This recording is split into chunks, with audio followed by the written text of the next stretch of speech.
Population du Grand Nord, peuple du Septentrion. Si j'ouvre ma caméra encore une fois de plus, c'est pour dénoncer l'injustice qui s'est perpétrée derrière le candidat Bello Bouba. Je veux toujours vous rappeler que je ne porte pas en cœur Bello Bouba, parce que jusqu'à présent, je n'ai pas encore observé sa lettre de démission. Mais toute injustice derrière un candidat retenu à l'élection présidentielle doit être dénoncée. Comme ce qui s'est passé avec Bello Bouba, qui devait tenir son meeting dans la ville de Bolova, là où il veut, parce que nous sommes en campagne, là où il veut. Vous avez vu comment Jacques Famel Ndongo et le cabinet noir de Bondayoulou ont demandé aux autorités d'interdire son meeting, de ne pas lui laisser entrer dans la ville.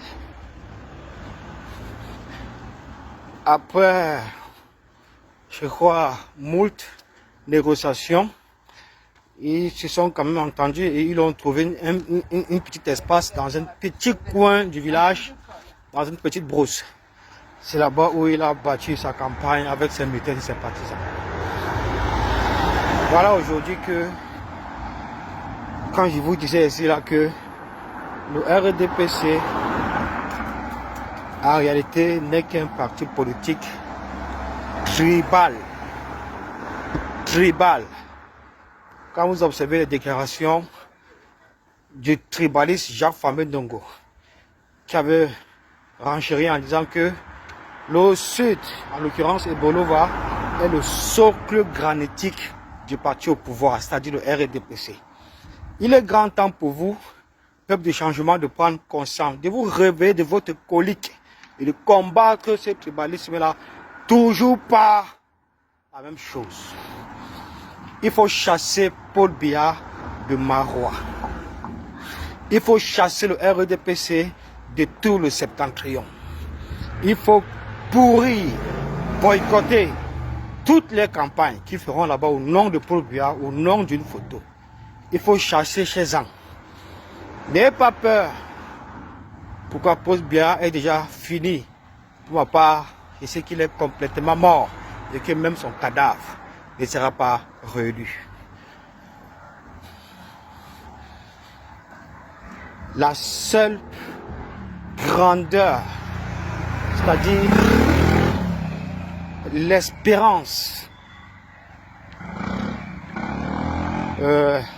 moi je peux appeler ça l'espérance, et cette force de changement qui nous anime, cette vitalité qui est en nous, nous avons besoin qu'elle soit complétée par ce sursaut venant du 237 que le peuple du changement peut vraiment nous rapporter de plus. C'est-à-dire boycotter Paul Biya à Marois, le chasser de Marois, pourrir son meeting, chasser le RDPC qui fera campagne dans tout le Septentrion. Il faut le rapport de force conséquent avec ces partis politiques tribalistes. C'est tout ce que j'avais à vous dire. Fils et filles du Septentrion, nous avons décidé que le pouvoir va retourner au Grand Nord. Oui, le pouvoir va retourner là-bas. Nous avons décidé ça. Nous allons porter le président Issa Bakary Tiroma jusqu'à la magistrature suprême afin qu'il respecte son serment qui est de mettre sur pied un gouvernement de transition qui va aller de 3 à 5 ans, qui nous permettra de dissoudre toutes ces institutions partisanes au pouvoir en place. C'est ça, nous serons très heureux si demain après-demain, ce gouvernement de transition prenne forme et que son premier décret soit la dissolution du Conseil constitutionnel. Deuxième décret soit la dissolution de l'ECAM. Troisième décret soit la dissolution de l'Assemblée nationale. Et ainsi de suite.